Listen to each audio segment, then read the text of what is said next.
So let me warmly welcome you to our traditional Geneva Cities Hub plastic briefings about participation of local and regional governments in the ongoing negotiations of this new plastic treaty. And as usual, we are doing this with our dear friends and colleagues from GEN who are helping us with everything, substance and arrangements. We did one briefing last January, and we will continue to do briefings as needed at the attention of local and regional governments during 2023. Let me quickly do the presentations. With us today, we have Mr. Felix Bertli, and he's the head of the Swiss delegation to INC2 and head of Global Affairs, Federal Office of the Environment in Switzerland. For Norway, we have Mr. Erlend Haugen, who also has a negotiating role in INC2. He's Program Officer Plastic Pollution in the Norwegian Embassy in Kenya. Brenda Koekok is from the UNEP Secretariat in Geneva, and she is Program Manager, Circle of Excellence Plastic Pollution, Brenda, whatever this means, at UNEP. Magash Naidu is head of circular development, and he's from ICLEI, and I think that you all know ICLEI. This is probably the most important, with respect to the others, but the most important city networks negotiating in environmental areas. And then we have my colleagues Sandra Soreni and Pauline Leroy, who are assisting with the chat and the interpretation, and of course, Julian Verazzi and Malika Alikhai, who are our precious, perfect interpreters who know our work by heart now. So thank you for the interpretation provided. I am Camelia Kemileva, the co-director of the Geneva Cities Hub, and as neutral platform supported by Swiss local, cantonal and federal authorities, our aim, our purpose is to help local and regional governments and their networks to understand and practice multilateral diplomacy together with member states to the possible extent, mainly, of course, where they have impact and vetted interest. And needless to say, in the area of plastic pollution, local and regional governments have a lot of vetted interest and quite a lot of impact. So today we will speak about INC2, bearing in mind that there will be also INC3 in Nairobi later this year, and INC4 and INC5 in 2024, and all this to finalize, hopefully, the negotiation of this new plastic treaty. So INC2 is just a stage of the process. One word about what are these INCs, which means, so it's an abbreviation of Intergovernmental Negotiating Committee. And as you can see from the title, this is a classical state-driven negotiation serviced by the UN Secretariat, so UNEP, where basically states, and these are member states of the United Nations, can participate and change influence in towards negotiate the text. The expected achievement is a binding treaty, and this binding treaty shall enter into force eventually, hopefully in 2024-2025. So you can see the international community started already the road, but there is still some more efforts to be provided during this road until the treaty enters into force and we get rid of plastics. But let us be optimistic. There is a preparatory text published on the website of UNEP and called option paper. So you can consult it on the INC2 website. Just Google it, or Andras will publish it in the chat, the reference of this option paper. So at the beginning, to turn to our very knowledgeable speakers to get all the information about this INC2, which will be held in Paris 29 of May until 2nd of June. we will ask first the Secretariat, Brenda, to set the scene with this option paper, bearing in mind the leading question of the today discussion, which is how can local and regional governments contribute to the process, even if they cannot take actively part in the negotiation as they are not member states. Oh, dear participants that you are following us, you can publish your own questions in the chat, but just to mention that the priority will be given to representatives from local and regional governments. So please identify yourself. Please refrain from publishing general declarations, as we will really stick to the topic, which is preparation of Think 2, and we will stick to the 1 hour time for this webinar. So finally, turning to Brenda, and as I've seen on the latest announcement, Brenda, UNEP Secretariat is extremely active. They have already announced that there will be 6 webinars to be held over several weeks starting on 20th of April, not only at the attention of local and regional governments, but obviously they can benefit from this, explaining the process, the text, etc. But because today we speak about LRGs, Brenda, bearing in mind the main question, which is how LRGs can be included in the process as part of the Secretariat of INC2, and therefore how can they influence the process? Brenda, please have the floor. Perfect. So thank you very much for inviting us to be part of this. And I think it's a really important community to engage in the process. I'm just going to give a little bit of background on the paper as you deliberate on it a little bit today. This potential options for elements paper, document 2.4. I see the link is in the chat already, so thank you for that. It was posted last week on our website, and it essentially was developed based on 67 government submissions that were sent to the Secretariat and are all available on our website. And these 67 submissions represent about 119 members' views, as they were sometimes sent in on a regional or like-minded basis to us. So that's a really broad representation. It is also considers 167 stakeholder submissions, but the stakeholder submissions were sent in about a month before the government submissions, and what we're seeing is a lot of the stakeholder submissions are reflected in the government submissions, because of course this is an intergovernmental process. For those of you who are looking for it in other languages, this should be up in all languages at some point this week. At this stage, it's only up in an advanced English version.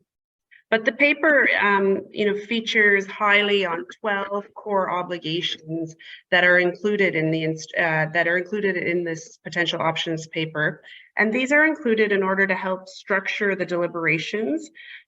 They have been included based on what we heard in the submissions, and these range across the life cycle of plastics and plastic pollution.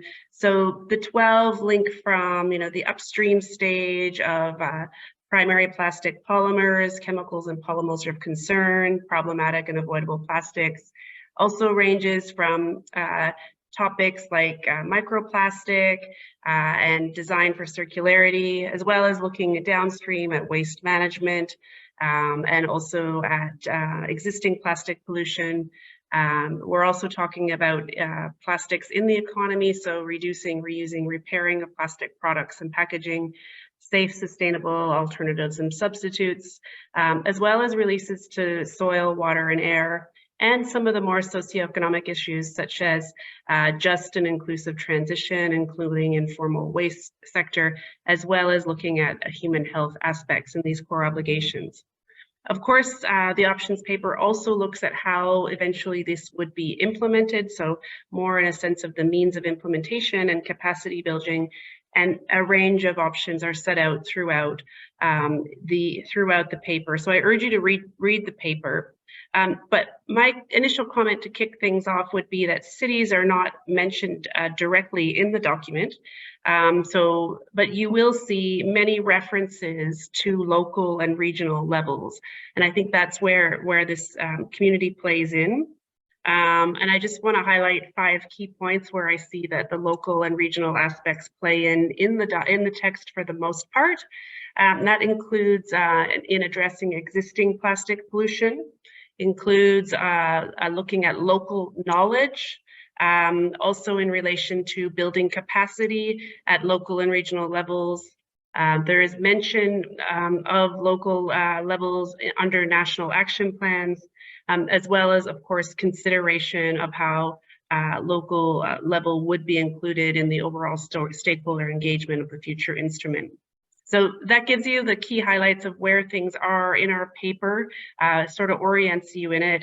It's a 37-page document, so I urge you to read it and have a glance of it. I obviously can't give you a full summary in a very short time, but I'm keen to hear your deliberations today and to hear any reactions and considerations of it. So thank you very much. That was very concise and to the point. Thank you for this. Just one additional small question. So this paper will live through the Inc. 2 and then will cease to exist because the Inc. 2 will have another paper produced after it, or what will be the lifespan of this paper? Sure, I should have introduced to this. So this paper will have a life. It is document 2/4. It's an official UN document. And we do hope it will be the basis for deliberations at the session of the INC. But what we do hope is that at the INC itself, the members actually advance on what's in this document, and that there'll be a mandate to produce hopefully a draft text of a future instrument and moving forward, and that would be based on the paper that's in front of you today, but also is further developed based on the discussions and negotiations at INC2 and any other items that the negotiators wish it to be developed on in moving forward. So I would assume there'll be a new document for deliberation at INC3. D'accord. Thank you so much, Brenda. Now, Magash, so hopefully this document could be changed, used, etc., as you have heard. And as head of circular development in ICLEI, in this very important and knowledgeable network that you are negotiating all this environmental agreement, how do you assess the text, and what do you expect concretely from Inc. 2 from your perspective and also for LRGs? Magash, you have the floor. Perfect. Thank you, Camelia. I think the UNEP team has done a fantastic job with this first document we see. I think in many instances, as you've pointed out, Brenda, there's been implicit mention of cities. It's not as explicit, I guess, we would have liked. I think what's important here is while we're working towards this end goal, taking into account all of these dynamics from cities is vitally important. I think if we don't get into the nuts and bolts and the nuances and input from cities, we then run the risk of developing interventions or agreements that are perhaps not implementable in the true word and sense of the word for the objectives. So what I would like to see is more explicit mention of cities, particularly then taking into account these nuances that will potentially result in or prevent negative unintended consequences. So this is kind of where I'd like to see us going. But just coming back to what you were saying earlier, Camelia, about the participation of cities in INC2, yes, 100% correct. We're not able to have cities directly participate, but what's more important is that this is kind of, at the end of the process. Cities come, countries come there, members come there after consulting their stakeholders within the countries. And I think a lot of lobbying needs to be undertaken by cities to the national governments. Maybe I stop there and hand back over to you. In the same site, basically, on this, yes. So thank you very much with this. Now turning to Felix, basically, who is our Swiss head of global affairs, Federal Office for the Environment. So Switzerland, Felix Switzerland is always very instrumental in multilateral discussions, but in this negotiation in particular, very active, very instrumental, and I think, if I may, quite efficient. This only regards me, obviously. But what diplomats, so Swiss diplomats, but not only Swiss diplomats, what diplomats in general expect from Inc. 2? And do you think that this text takes into consideration the potential, the role, everything related we are discussing to LRGs in the fight of plastic pollution? And if yes, and if no, why? And what would be your comments on this? Felix, you can. Thank you very much, Camilla, and also thank you very much to Geneva Cities Hub for organizing this webinar. Happy to participate in that. Thank you very much for the invitation. On the question, I think I would just like to highlight once more, I think it has been said a lot in the past. No, the decision by the UNEA to start this discussion on a legally binding instrument was historic, in the sense that this is happening every 10 years or so, that we launch a new negotiations for a legally binding agreement in the environmental field. So it's really a unique opportunity. I think unique is also that the approach, the willingness is here to really look at the whole life cycle of plastic and address it holistically. And I think so far the stakeholder participation in the negotiation process, I would say, was rather positive. It is clear it is not so easy, in particular for entities that are less familiar with the UN process in general, to fully participate. I think that remains a challenge that for sure you can see in all kinds of processes. I think what really worked well is that we had before this, so Brenda, she explained about the options paper, and she explained all the submissions that have been made. And also Geneva Cities Hub was one of those stakeholders who made submissions. That was most welcome. I think that was really a good way to feed in the process, to alert, to inform about certain elements. We from our side, we're open to continue also this way with kind of submissions that will also enable a good stakeholder participation. I think what for me as a negotiator, what we would like to hear perhaps more from the cities, but when you look at the whole treaty discussions, what we're looking at this moment are what kind of rules that exist on a national, regional, local level could be lifted up to a global level. That is what we are looking for at this early stage. And I would like to learn more from front-runner cities, so those cities who went ahead and have taken action, for example, to ban certain single-use plastics, have effective measures to ban littering, to promoting reuse systems. I think there we could learn a lot. Because if that works in different cities, in different countries, certain of the same measures, that could be a very strong indication that we could try to promote that or to regulate that on a global level. I think also very important, what we heard also in Uruguay at INC1, when we talked about local, in particular local level, was a lot about waste management. And for sure, that's a very important topic. But I think also for us, it is very important, we don't just want to deal with problems, we want to resolve the problems this time. So that's why also I mentioned very much about the measures that are upstream. Now we want to avoid the plastic waste. The ambition is to have zero plastic pollution. We are a member of the High Ambition Coalition, so we say no zero plastic pollution by 2040. So that means we don't have only tools to manage waste, but really to change the system to transformative to make sure that we have less plastic and that we manage the plastic in a circular way so it doesn't become waste. I think that is also something that we have all learned in the process. Now, at the very beginning, we were looking quite a lot at the harmful plastics. So polymers of concerns, chemicals of concerns.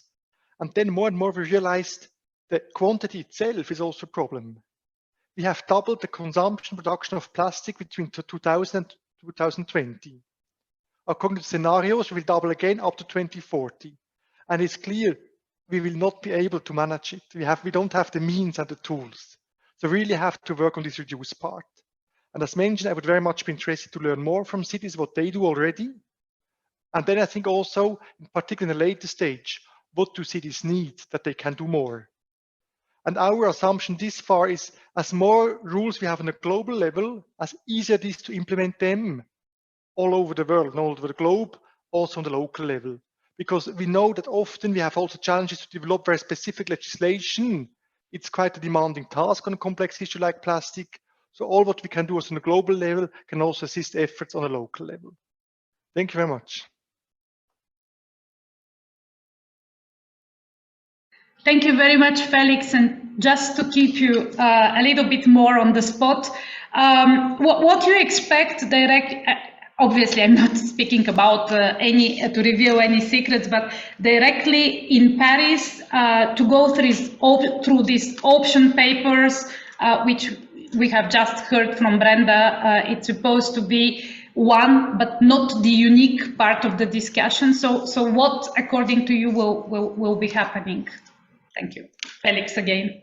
Thank you very much. So I think we will really, the plan is that we work in different work streams, different contact groups, as we call it, on this paper. So we'll discuss the different elements of this paper to decide which of the options outlined there we should pursue and look closer at it. This can be that for some of the options we need more information. We could ask for the secretary to provide more information. It could be that we say, let's make a submission process where governments and stakeholders, including cities, for example, could provide further information. It could be that we decide, let's have an expert group working on that issue. And the ambition would be that we have a draft treaty text for INC 3. So that would mean that we have now, the first meeting was like, everybody said, what should we do? So we had the whole panopticon, all the different options that was mentioned. The secretariat compiled those also with a submission process. Now we look at them, we discuss them further. And now the next step is hopefully that we have a draft treaty text, so to even more become more focused, more deepen the discussion.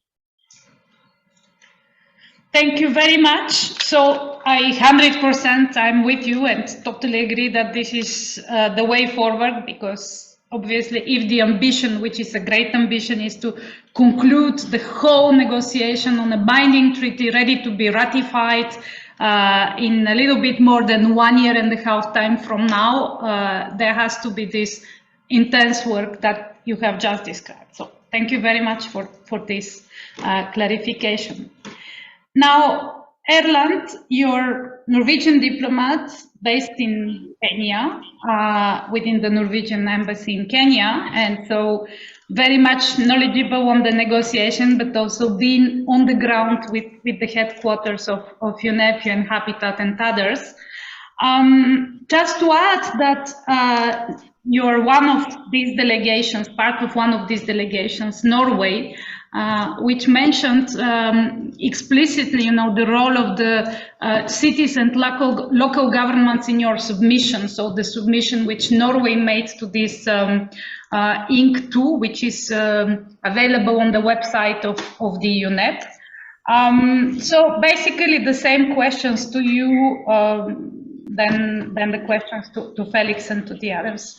Please have the floor. Thank you very much, and firstly, thank you for inviting Norway to this event. We believe local and regional governments are crucial in this process to ultimately end plastic pollution by informing the negotiations and also supporting the implementations of these obligations that the member states will ultimately agree on. So local and regional governments are the governments that are closest to people and closest to often where plastic is produced, consumed, recycled, landfill, discarded. And therefore, we need to find suitable ways to draw on the experience and competence of local and regional governments when detailing the treaty. So the treaty will have some global rules and measures, but it will also include some measure of flexibility in implementing these obligations, given that not all countries and cities are the same. And just one concrete example that comes to mind on waste management, which is often governed and managed at the local and municipal level. So we see the need to avoid a very prescriptive approach and rather allow for more flexibility in how specific targets are then met. For example, many countries may benefit for setting up private sector extended producer responsibility schemes, while others may find more government-led approaches more suitable. And once again, it has been said, it's the experiences of local governments and cities that should inform these discussions. And just another important consideration is how local and regional government can help facilitate transparency. We believe the treaty must establish mechanisms for national reporting and disclosure requirements, and we should explore how the local governments may play a part in providing this data. And you mentioned Norway's submission, and we in our submission has proposed that the treaty established sectoral programs of work. And the idea was for these to develop science-based sectoral strategies to address plastic pollution. So this would be in sectors, for example, transportation, highly relevant, medical, construction, packaging, textile, fisheries, and agriculture. And we think this will be useful both to catalyze and coordinate action by stakeholders, including local and regional government. And the thinking is then that the Conference of the Parties of the treaty, in initiating these sectoral programs of work, should seek to cooperate and coordinate with other conventions, instruments, organizations, and promote involvement of all stakeholders across the value chains. So these sectoral programs would then make a recommendation to the parties, such as on policies, targets, and other action, and identify any research and development needs and cooperate with the multi-stakeholder action agenda, which is also to be initiated by the treaty. So the idea is this sort of two-way exchange, such as those stakeholders expected to implement many of the provisions also will have the opportunity to inform these programs of work based on their experience. So what has been said by many others, it's very important to hear from actors themselves and to learn how best we can consider all our roles. Thank you. Thank you very much, Erland, and I will just keep you for a moment just to ask you the same question. Basically, what concretely do you expect from this Inc. 2? But before this, just a comment. You said that if I got you correctly, that so Norway is proposing a mechanism for local reporting. I think intuitively and spontaneously, this can be only supported, but this comes also with the need to do some capacity building within local governments to explain how can then report. And then out of our experience at Geneva Cities Hub, local governments are very much wanting to be heard by the central government. So if they do a reporting upon the treaty, obviously they are not, they are not subject of the international law. They will be not bound directly by the treaty, but as members of the government of a country, they will.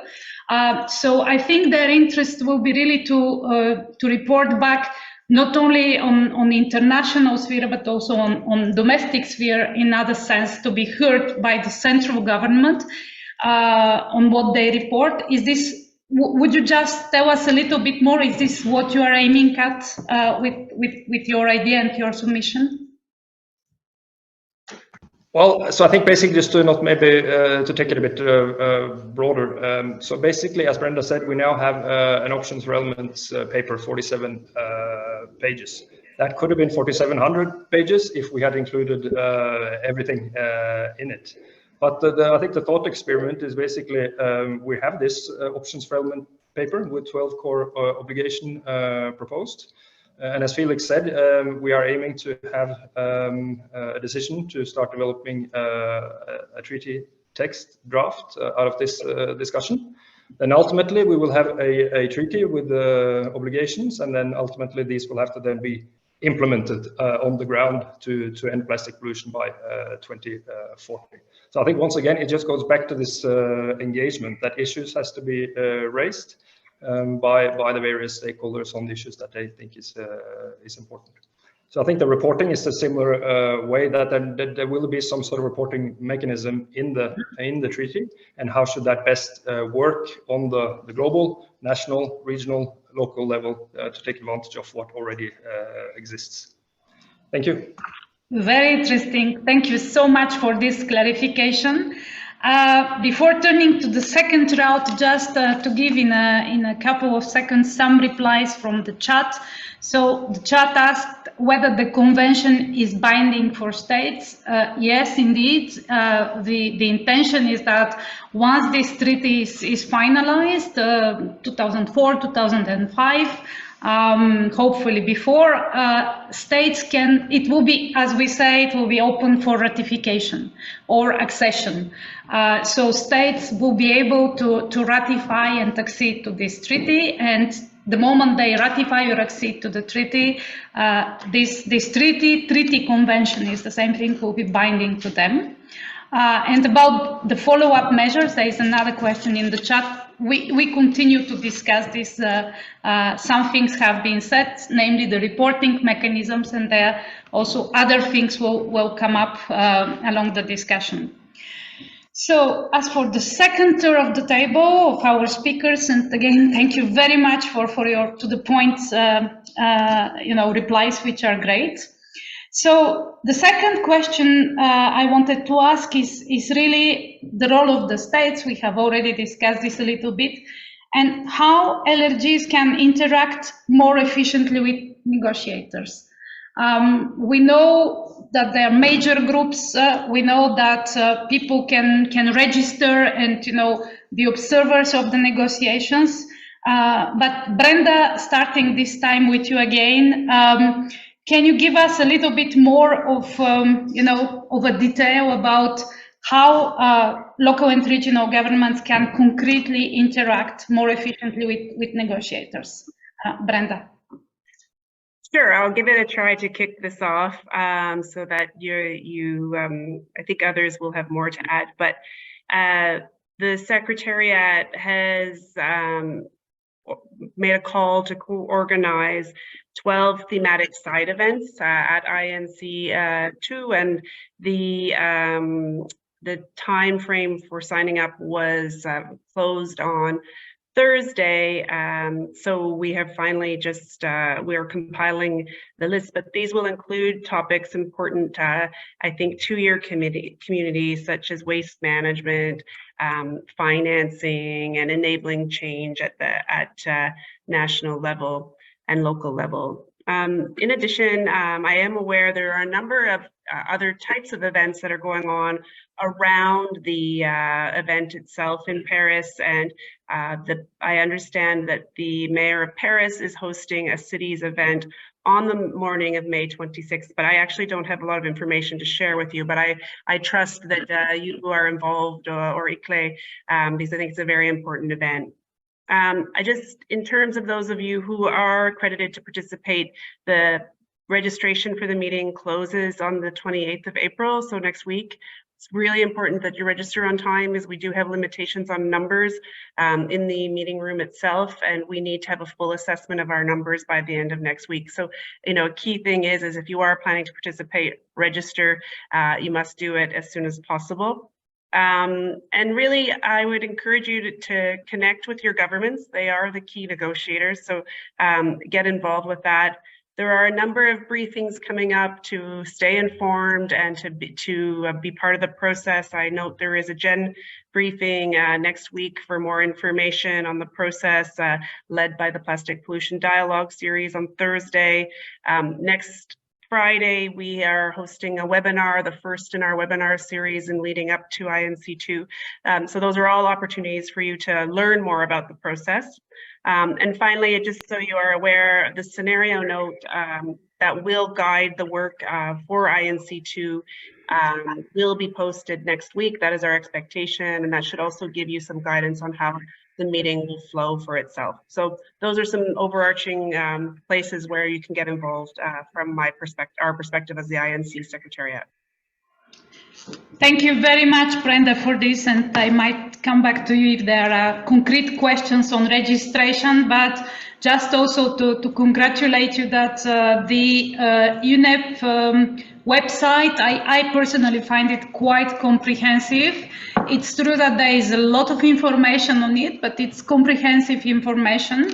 One should think that everything is there for even for external stakeholders, not member states. But also to say that part of our audience, local and regional governments mainly, they're not that familiar with UN process and even UN jargon. So we obviously stay available to reply also to bilateral questions. And there are no stupid questions really on this, because it's quite complicated, I think, for external people to get oriented. So whatever you can do to vulgarize, I don't know if you say this in English, to make it simpler for people, please continue to do it. And again, you're doing it already quite well. Turning now to Felix with the second question, and we've heard already a lot, but there is also a question in the chat, Felix. What are the follow-up measures? It is asked, and more generally about this INC2. We've heard from Brenda there will be 12 side events. There will be an event before the INC organized by the Paris mayor and city networks, and Magash is included in the core group of this event.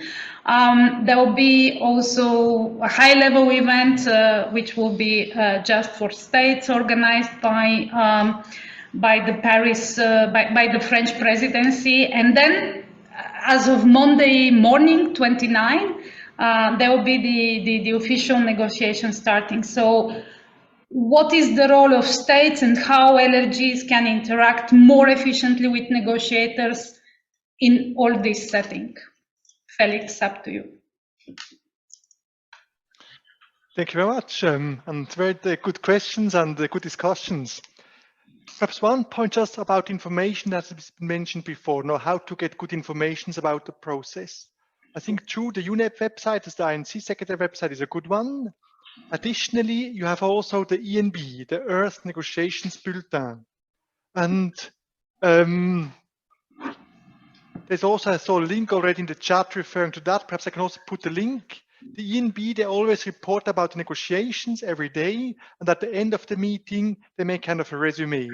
And that can be quite helpful, I think, to get a full understanding what has been discussed, but also with what were the points where there were more discussions about, a more contentious issue. That can be quite helpful.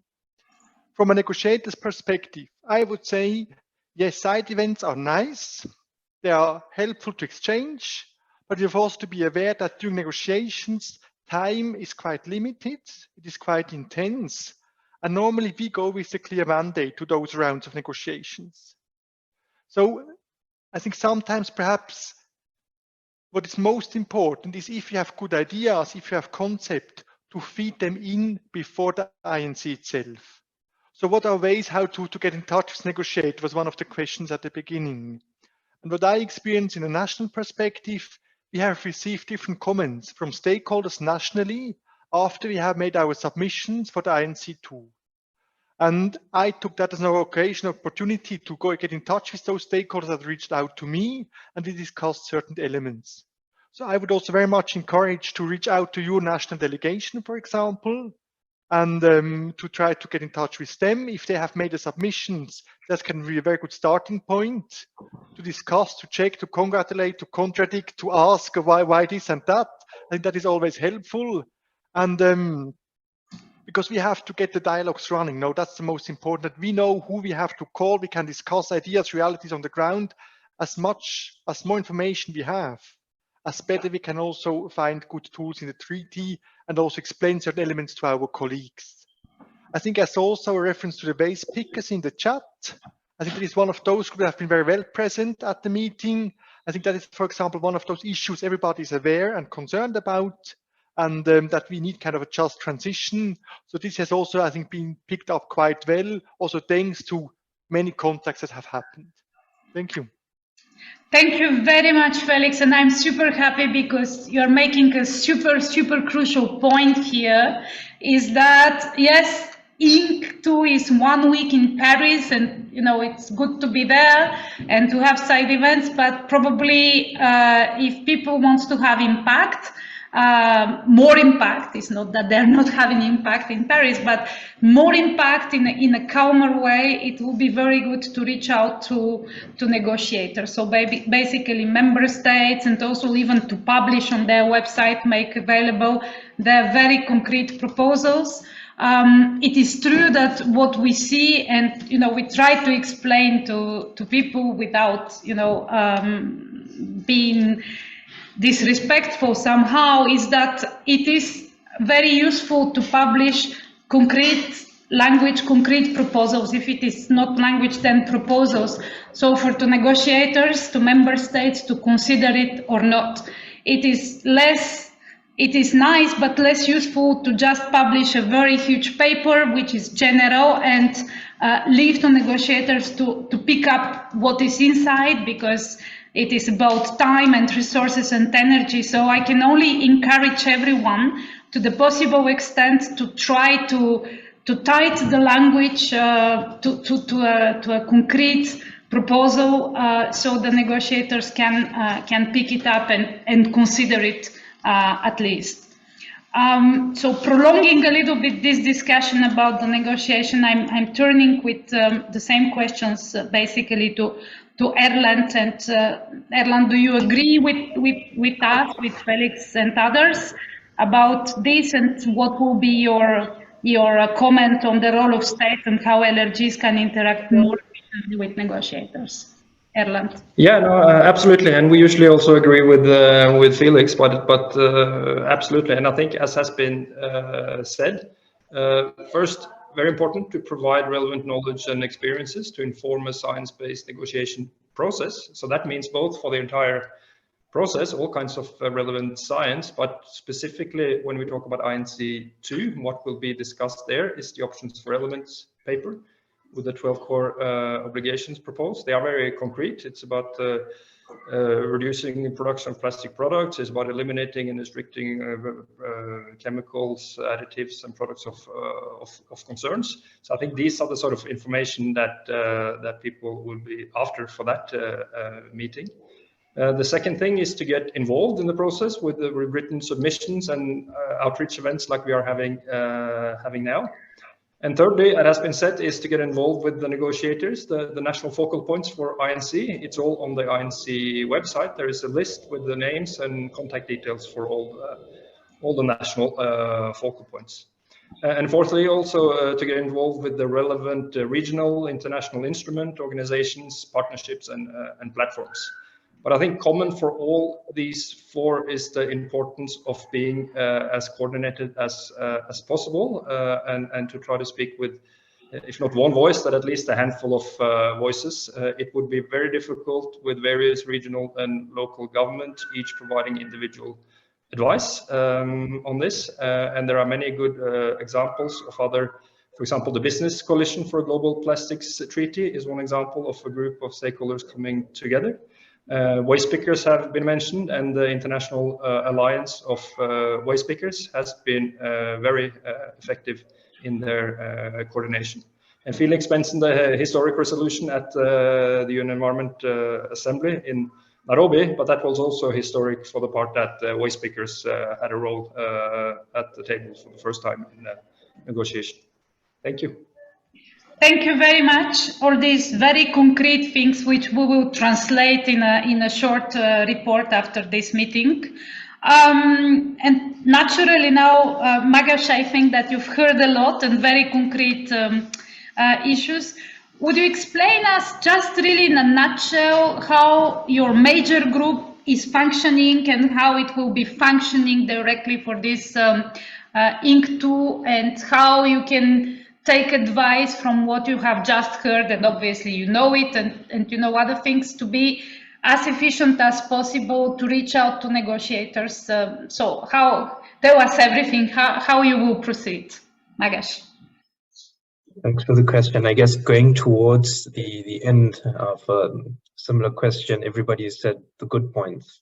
So I would like to just emphasize what was said by Felix and Erland about, you know, if you're wanting to make good points and influence the text or the points that negotiators raise, this needs to be done way in advance, particularly because of the points.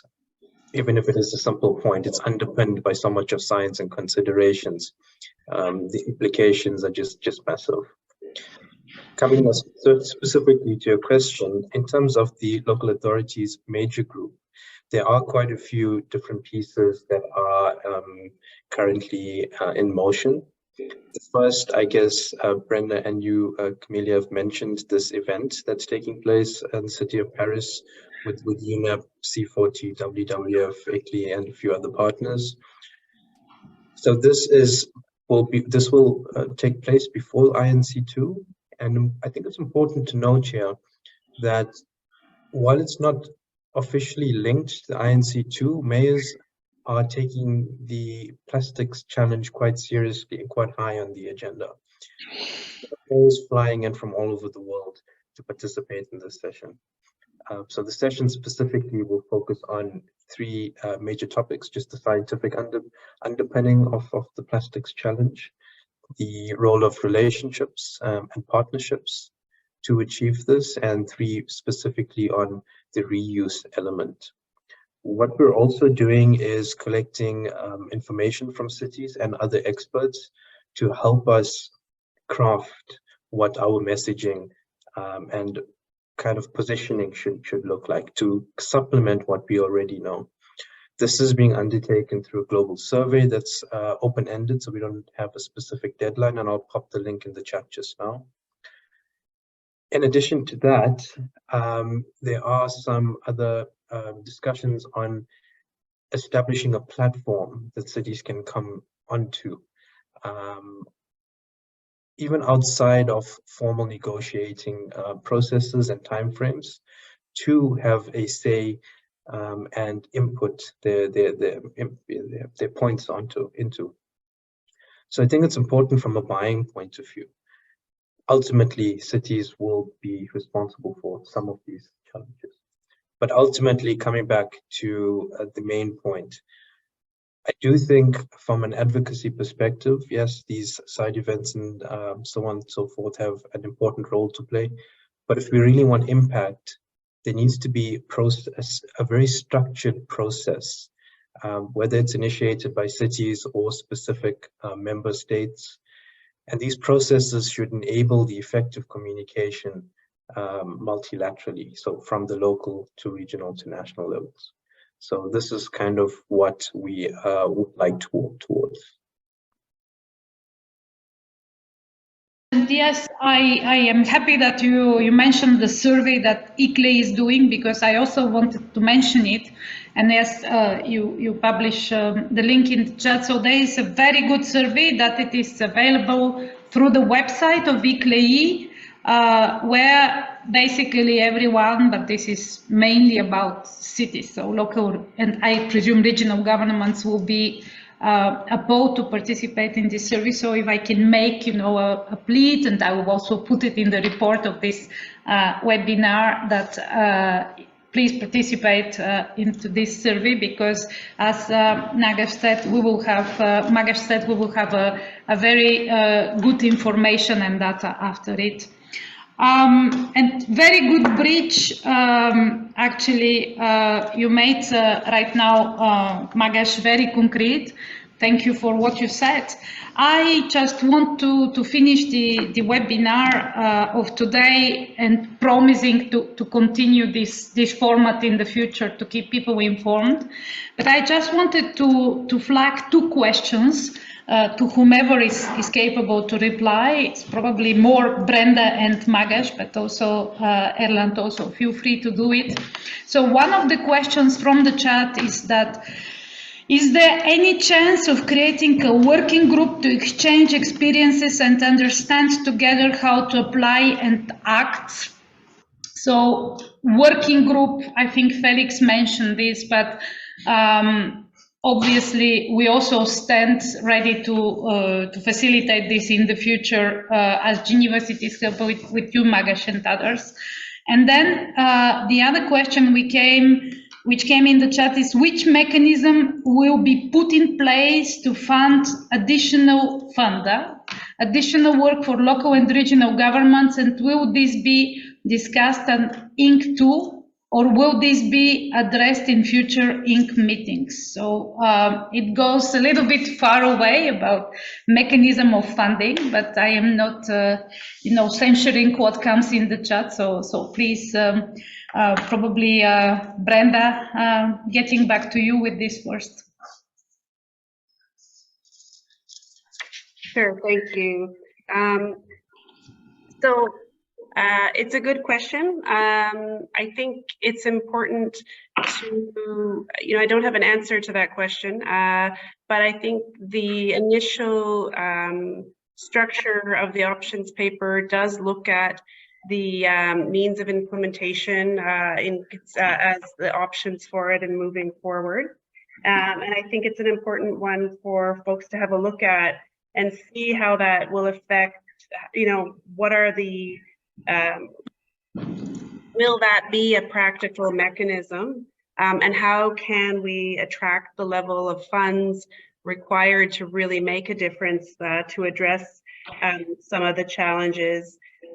So I think it's, in terms of what we've been seeing as the general approach and looking forward, what's structured in the options paper is that we're looking at possibly developing standalone provisions for the various categories identified for means of implementation, or looking at sort of an integrated mechanism for provisions to be implemented under the convention. And I know that's kind of vague, but I think it's about trying to understand how we can learn from the past, grow into the future, and be most effective and efficient in moving forward.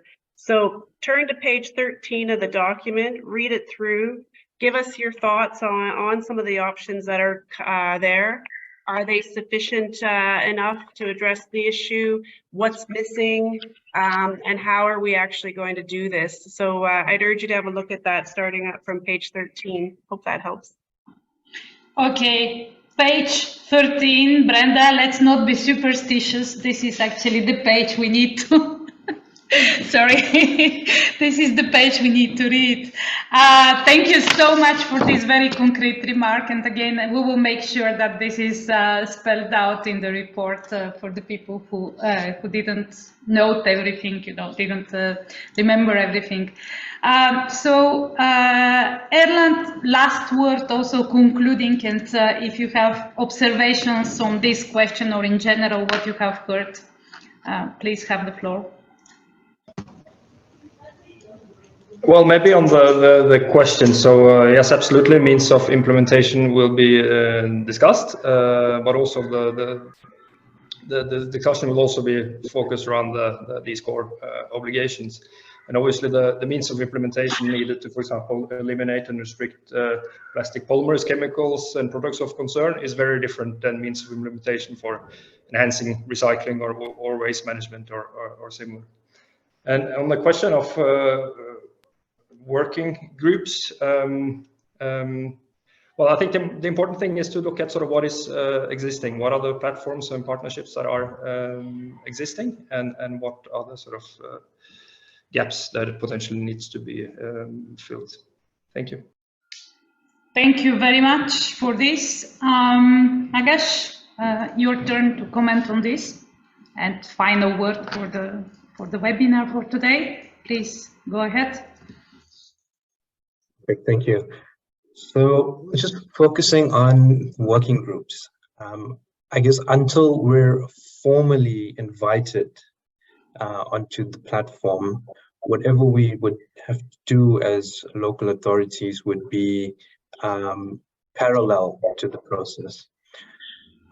So with that said, we are working towards setting up an alliance of sorts that will at least allow cities and relevant stakeholders to cities an opportunity to start thinking these various aspects through.